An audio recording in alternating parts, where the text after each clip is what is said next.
Welcome back to Black Star Dove. Welcome back to my channel. The AC is on, so I do apologize about that. But it's over 100 degrees here in Phoenix, so you know, you get what you get. As always, it's the HBO special, which means help a brother out, trying to get to 1,000 subscribers. I promise myself I will work hard towards that goal and get it before the end of the year. That is what I'm striving for. Only way I can make that possible is for you to help me. Subscribe. It's 100% free, and I do appreciate it. And it helps me get another form of income, so I do appreciate that as well.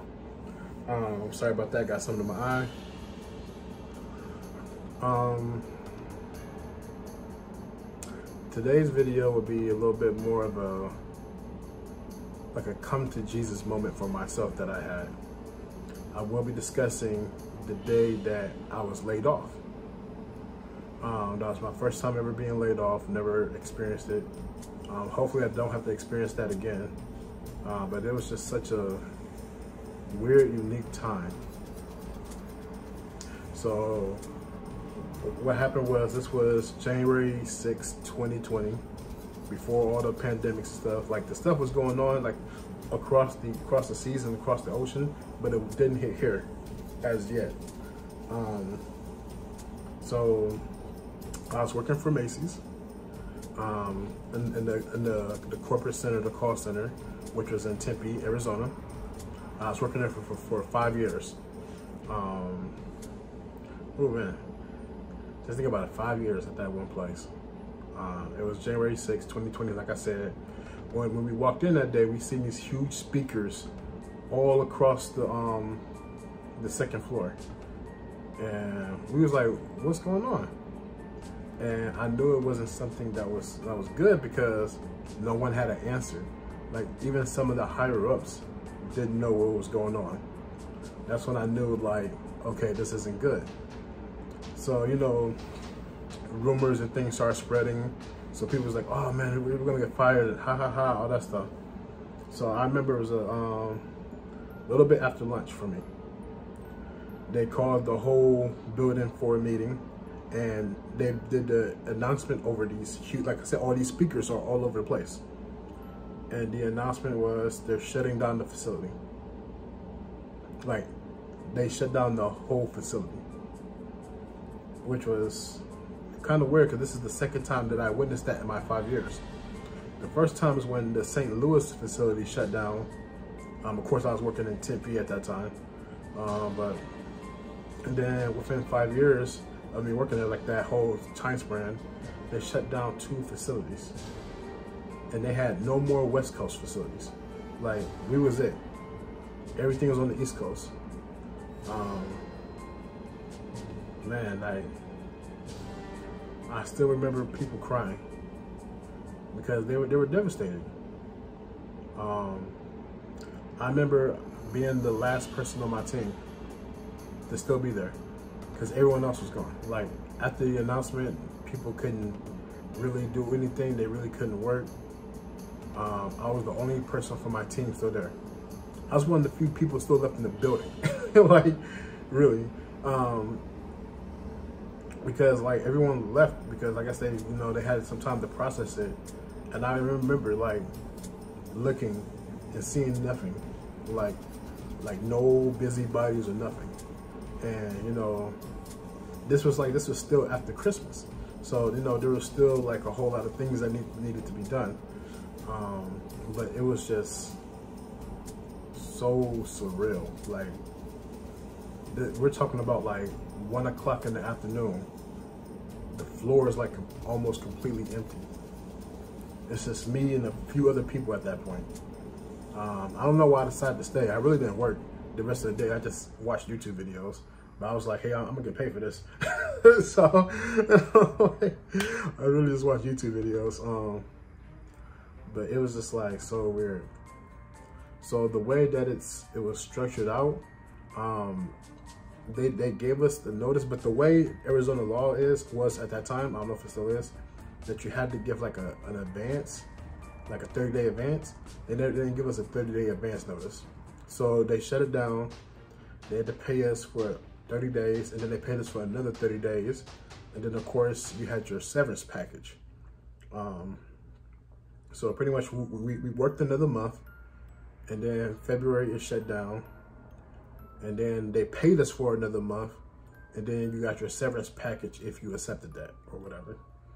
But the day that they made the announcement was like so fucking surreal, because I never seen like people just crying, bawling their eyes out. I really didn't know how to feel. Like I said, I've been there for 5 years. The reason why I was there for so long is because technically I should have been fired my first year. Probably should have been fired a few other times too, but there was a few instances during my first year that I should have been fired.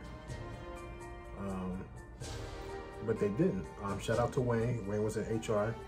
Wayne was like, Brandon, I'm gonna keep working with you. I'm gonna keep working with you. So I felt a need to be loyal because he was loyal to me. So I felt the need to be loyal to the company. Just to have him, man, just sweep that rug. That shit was like so fucking surreal. And just going back and just thinking about it. Like I said, like for that next month, it was like surreal because they was nice enough to get people, therapists and things of that nature. I really should have saw one then. I didn't see one at that time. I didn't believe that, you know, I'm a black person. I shouldn't be going to a therapist, but I should have went to one at that time. But they brought in therapists. They had a whole job fair. They had multiple job fairs downstairs. Cause it was 2 floors. So you had the bottom floor was like the cafeteria and like the general lobbies and the offices. Top floor was like the call center. So they had like multiple companies come in and all that stuff. That's how I ended up getting the job that I have now. But that was just like, it was just like so weird. So, you know, we continued to work for that next month. You know what the weirdest thing was? They flew out a lot of people to train the people that was replacing them back in Ohio. So that was like the weirdest thing ever. Flying to go, you know, train your replacement. Yeah. So, but like I said, we worked for the next 30 days. Only had 2 weeks off. But I still got paid technically. You know, I was still getting paid, you know, all that stuff. Like I said, I only had 2 weeks off because like our last day was like that first Friday of February. Then I had 2 weeks off and then I started my new job. But of course, you know, still getting paid for another 30 days from the company. And then the severance package. Severance package was quite nice. You know, it was, you know, up there, like, you know, like around the 10K area. And then what I did with that money was that this is when the pandemic hit in March and all the stocks went tanking down. I took that 10,000 and then I took out the rest of my 401k at that time, which I think I had like another 8,000 in my 401k. And then I took all my savings and then like I just started putting them into stocks. Like I said, like Tesla, I think I got about like Tesla when it was like 281. So I got a few stocks of Tesla and all that stuff. And then I just got like a whole bunch of other stocks. I should have invested in Amazon. I should have just like put everything into Amazon. But you know, because you know, like the market went down, everything went down, and I just like started investing. Luckily for me, I was able to make, you know, because of the pandemic. So this is not something that's going to happen all the time, but it's like it averages out to like 6 times the money that I made. I mean, 6 times the money that I invested, I made. So that was a really good thing.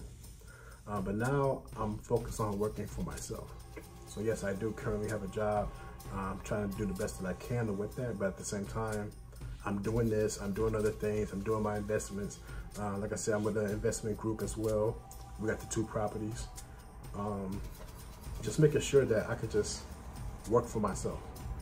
So that taught me something. Like, you know, like there are people that were like a year or 2 away from retiring, and they just stopped. Like they just like swept it underneath everyone's feet. I think the only person who knew what was happening was like 2 people. So we have like a vice president of the facility, he knew it. And there was like another person, maybe like his secretary or something like that. But absolutely no one else knew anything. And it was like so weird seeing people just got promoted. They just hired a new class, and that class got like, the class I just hired just got fired, and they gotta find new jobs. And it was just, some of the weirdest shit ever. And I just like never forget that. Like, that will always be engraved in my brain, and that's why I strive to be better, and I strive to make sure that I can be compelling and be personable and be more approachable, because I am a businessman and I'm trying to like reach out and conduct more business with other people, because I never want to have that feeling. And I reached out to my ex-fiance at the time, my second one, not the first one from the story that you heard about, and she was like, everything's gonna be fine. And I reached out to my son's mother. She was like, everything's gonna be fine. Reached out to my mother. My mom was like, everything's gonna be fine. But I just remember that whole month, it was like, people were like half-ass working, half-ass not doing anything. Cause like, hey, in another 10 days, we're all gone. So it's like, people just showing up just to show up. Just like silly shit like that. But yeah, that was just a story of how, getting laid off. And sorry I'm not being so really clear with everything, because I'm just going back and thinking about it, man. Like, I never had the chance to really process it, because like I said, like as soon as that job ended, I had 2 weeks, and then the new job started. But in between that, I had a week where I had my son, and then I had a week of like, I just went and traveled a few places. So like, I never had to stop. And then after that, I had to start a new job. So I never really stopped and processed what the fuck happened. It was just like, man, like, I don't want no one to ever feel that way. Especially people that was like so close to retiring. Like, you gave, 20 plus 30 years of your life to this company. And then it's just like, well, we're shutting down the facility, bye. And then that's what let me know that I gotta do something for myself. That's why I always work for myself. That's why I always take shortcuts when I'm doing the job. I make sure I'm not doing nothing that's too wrong, but I will take shortcuts, and people be like, oh, how do you get away with that? I just do it. If it's truly wrong, they'll say, hey, you're doing this wrong. No one said anything yet, so I'm gonna continue doing it, and I'm gonna continue working on my stuff on the side. But I'm gonna go ahead and end it here. I hope you enjoyed the story. I hope that people who have been laid off as well they probably know exactly what it feels like, especially if you've been there for a long time. Like I said, for 5 years. But either way, take care. I love you. Peace.